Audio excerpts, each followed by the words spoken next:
Hi, welcome to Felix Stowe TV again. I have a guest sitting with me today who we've just been having a long chat, something that affects a lot of people actually of all age, but we concentrate as well on the younger people. This guy here is Jonathan Abbott. Some of you may have heard of him. He's a local driving instructor, lives in Trimley, so very local to the area, although we do cover a 15-mile radius. Yes.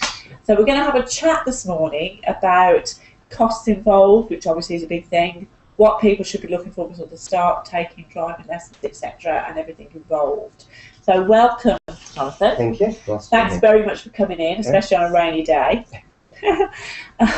So, firstly, how long have you been a driving instructor? I've been an instructor for just over 3.5 years now. Right, and you're self-employed, your own business? I am, yes, yeah. And what's your company called? Abbott's Driving School. Abbott's Driving School, right? So we will put all the details up at the end of the show, the links, etc. So firstly, how is it for young people these days with costs? Costs, it's quite horrendous, quite expensive. Initially, to learn to drive, pupils are looking at between £600 to £800. Right, so that's an average ballpark figure. Yes. Okay, yeah, that's with all the lessons. And yes. the theory test then they have to pay for, and practical tests. Yes. Yeah. So we've got here £31 for theory test, £62 for practical test, but obviously there's a long way to get there. Yes. So firstly they have to apply for a provisional licence. They do, yes. You can get forms from the post office. Okay, so that would be the first thing to do. Yeah. Is that, you have to pay for that as well? Yeah, driving licence is now, I think £10. Right, okay. Okay, so they firstly do that. Yes. Then we get to the stage then we're looking for a driving instructor. Yes. So obviously we look in Yellow Pages internet, there's a lot advertising. What do we have to look for? Right, the first thing you have to look for is to make sure that the instructor is qualified. So it's what we call an ADI, that's approved driving instructor. Okay, yeah. And all approved driving instructors who are monitored by the DSA and examined by the DSA are issued with a registration number and a certificate which they have to display in their car. Right, so it would be displayed, so someone can ask to have a look at that, yes. or just when they ring up, ask, are you ADI registered? Yes. Okay, and if you've got there to show us what we would look for? Yes, you're basically looking for a green badge like this. Right, okay. You can get pink badges, and that basically means the instructor is what we call a PDI, so he's a prospective driving instructor, so he's training. But is he allowed then to give lessons? He is still allowed to give instruction, but the important thing is that the instructor has a green badge or a pink badge to demonstrate that they are being they are registered with the DSA to charge for instruction. Right. Okay. And then on the other side you have the expiry date. Right. Okay. So that has to be renewed. Yes. Yeah. It's renewed every 3 years. Okay. And ADIs, as I said, are closely followed by the DSA. We have regular check tests, and I mentioned to you previously that check test is, as of next year, being turned into a standard test, so that examiners can see that the instructors are still teaching to the required level and doing correct risk assessment to whatever they're teaching at the time. Right. Okay. So you're monitored basically. Yes. Yeah. We're monitored closely. Yeah, which is obviously important if somebody's going to start paying such a lot of money. Yes. That they make sure they're not wasting their money, basically. No. Okay, that's fine. So we're looking now at obviously lessons. So somebody's going to book their first lesson with you. You do obviously a varied amount. You have some drivers, I assume, that have driven before, maybe with family. Yes. But you've also had drivers, have you, that have never got into a vehicle? Absolutely, yes. And they can book, they don't have to have driven with family? No. And in some cases, unexpectedly, they don't. Because like you and me, we've been driving for a long time. Not saying that you're a bad driver, you might be out of touch habits, yes. of what the DSA require. Okay. So it's always better, really, if they haven't driven, it's fine. Whatever happens, the first lesson we start from scratch, regardless of what you've done. So we have a specific syllabus to work to, and we work through systematically to get the driver to learn this life skill, and to be ready to show a complete stranger a DSA examiner, but they are ready to be left alone to go out and learn even more. Right, I see. Okay, so when you were talking about these, which I found absolutely astonishing, the importance of learning to drive correctly because of these percentages we have. They're quite horrific. They are horrific. Yeah. At 30 mile an hour, you've put 80% survival if someone hits someone. Yes, And then pedestrian, that is. A pedestrian, and at 40, drops to 10. Absolutely, yes. Yeah. So that's quite, you would think really, I mean, a lot of people think driving, not me. 30 to 40 is not a lot, no. But it actually does make a huge difference if you're hitting a pedestrian.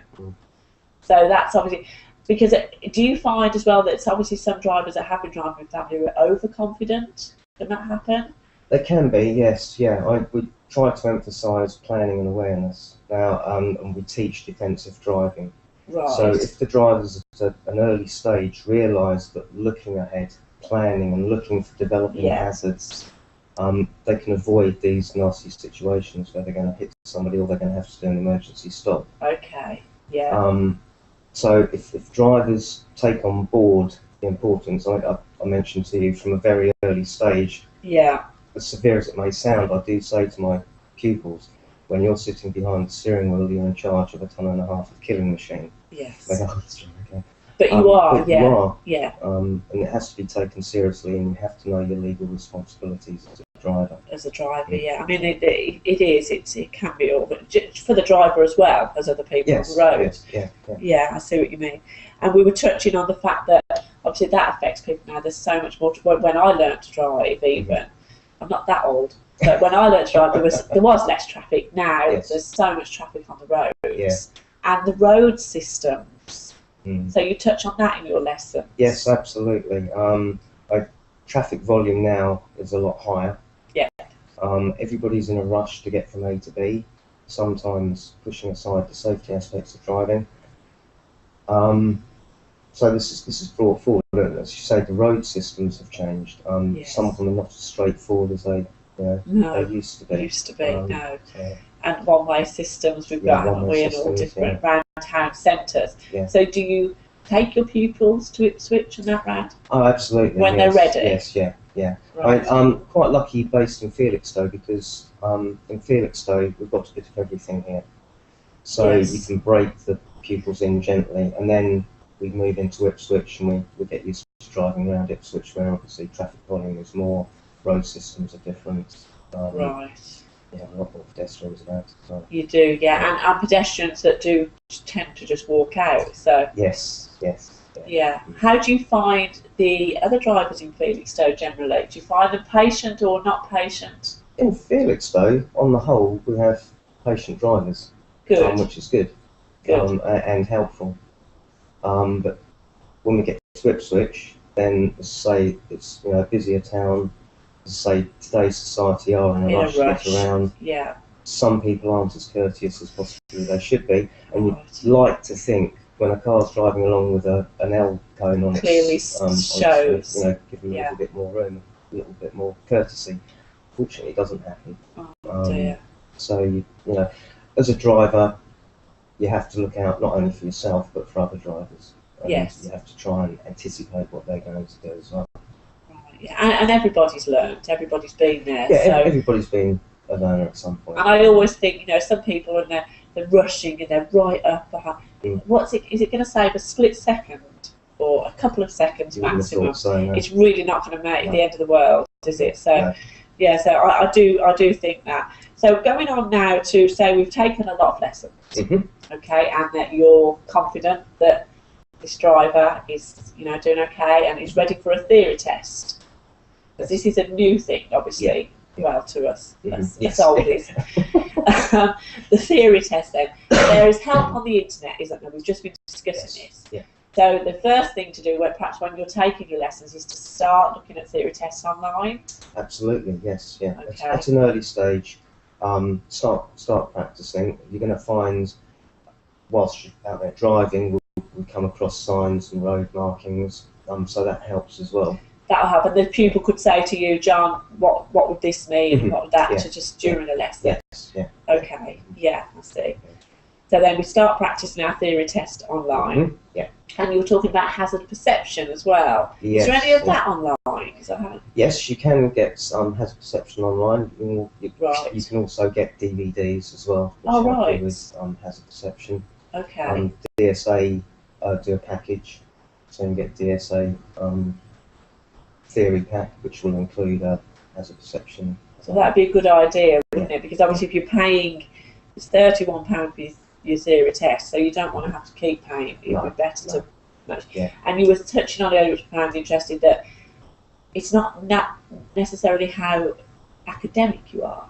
No. So for someone thinking, oh, I didn't do very well at school, exams and tests, that's not the case. It's purely driving, and it's multiple choice. Yes. So it's a case of practicing, and you do. Yeah. As we say, it doesn't matter what academic level you are, but you have to prepare yourself for the theory test. Right. And yes, it's multiple choice. Doesn't necessarily make it any easier. No, because I have done a little bit. Yeah. So prepare yourself, be ready for it, and when you're ready, I say to my pupils, go ahead. I'm always about to help with theory as well as the practical side of things, but it's down to the individual to know, right, I'm ready for this. Because they're going to be on their own when they get in there, so they've got to know, sit there and be able to do it. Yeah. And you were telling me here the pass rate, there's 50 questions, and they have to get 43 correct. Yes. Yeah. So that's quite high, really, as if you look at sort of English and maths and other exams, that's quite high. And the hazard perception, they have to find 44 hazards out of 75. Yeah, well, that's points. There's 75 points, and then they have to score 44 points.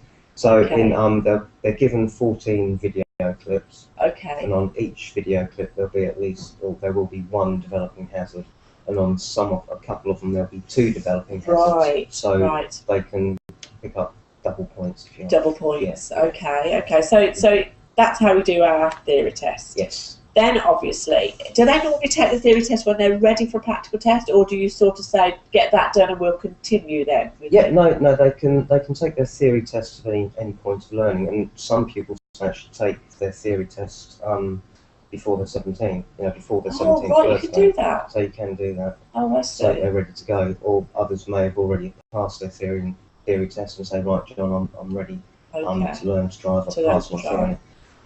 So as far as that's concerned, they can do it whenever they like. Okay. Now, when it comes to learning to drive, every pupil has a driver's record. Right. And there's a list of specific skills they have to learn, and those skills are marked each individually 1 to 5. So 1 being introduced to something and 5 doing completely independently. Right, I see. So what I look for is that pupils are at least driving consistently at about 3.5 to 4. Say, right, go ahead, book your test, and by the time the test comes, you'll be driving at that level. Okay, So that's how you judge it. Is there any time limit, like when, say, they passed their theory, do we have to pass our practical test within a time limit, or can that just be? Yeah, the theory test lasts, or the pass certificate lasts for 2 years. So it's quite a long time. Quite a long time to do that. That's fine. So we've now passed our theory test. We've continued to learn. Are there any tips you could give anybody going into a practical test, apart from stay calm? Easier said than How done. long are they out now as well, around with theory tests? The practical test lasts 40 minutes. Right. So it's a lot of driving, really. It is a lot of driving, but it's the fastest 40 minutes of their lives. Right. Before they know it, they're pulling back into the test centre and thinking, oh, okay. Yeah. And it's done. So it's just keep calm. Any other tips? Just keep calm, which say it's easier said than done, because I have pupils whose nerves really take over. Try to treat it like a normal lesson. The only difference is you have a stranger sitting beside you. And not you, who they're getting used to. No. Yeah. The examiners in Ipswich are really good. I like the guys in Ipswich. They're good at putting the pupils or candidates at ease. At ease, yeah. They talk a little bit, but they are quiet, because at the end of the day they have a job to do as well. They're doing a job, with a huge responsibility. Yeah, and before the practical test itself, I always do a mock test, so pupils get an idea of what it's like.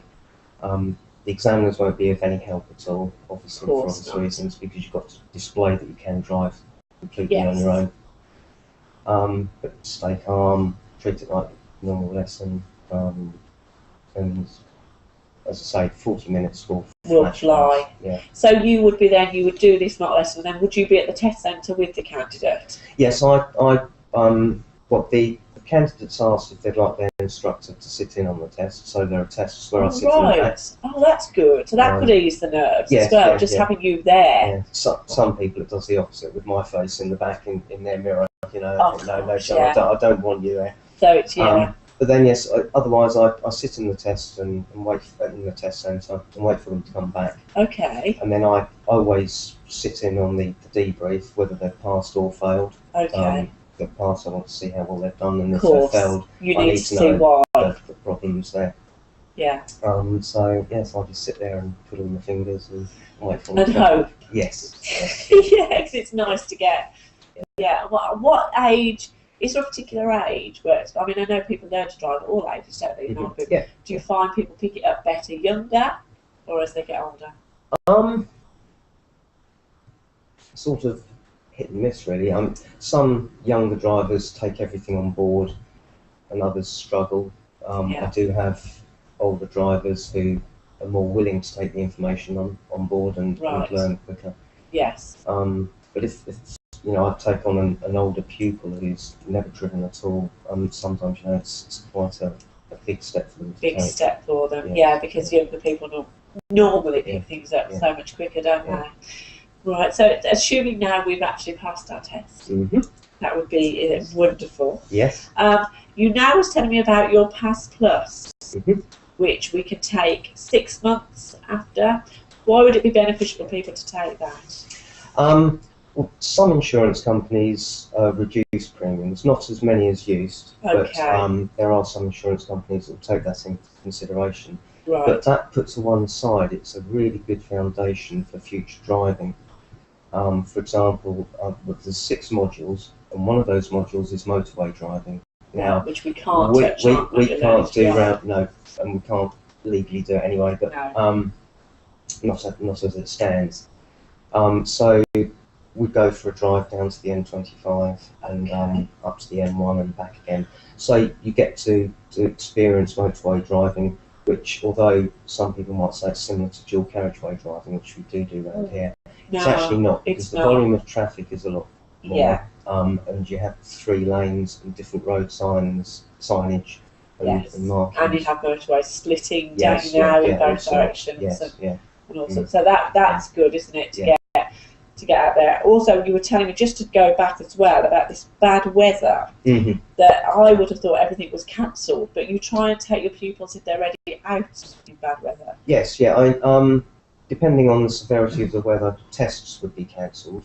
Right. But providing the weather isn't too horrendous, I like to take pupils that are at the safe standard to be able to drive in the weather. Like, for instance, the last lot of snow. Yeah. I took some pupils out because it's a good experience. Yeah. So you're looking at preparing them to drive safely, not just to get the tests passed and out of the way. Yeah, absolutely. But to actually be out there safe. Yeah. It is a life skill fundamentally that we're teaching. And beyond the test, if in years to come any of my pupils sort of have flashbacks to me and hear my voice in their head, or say, "Oh, John said I should do this or do that," then I know that what I've done has helped them progress to safe driving. That's good. And do you think things have changed? And I passed my test some years ago. Do you think now, if I was to say, I know obviously you forget and you get into bad habits, but if I was to now take a test, would I have been taught differently to how some would be taught now for a test? Yes, I think so. There's a lot more on the test sheet nowadays, test report, than there used to be. Right. There's different things that they look for nowadays. The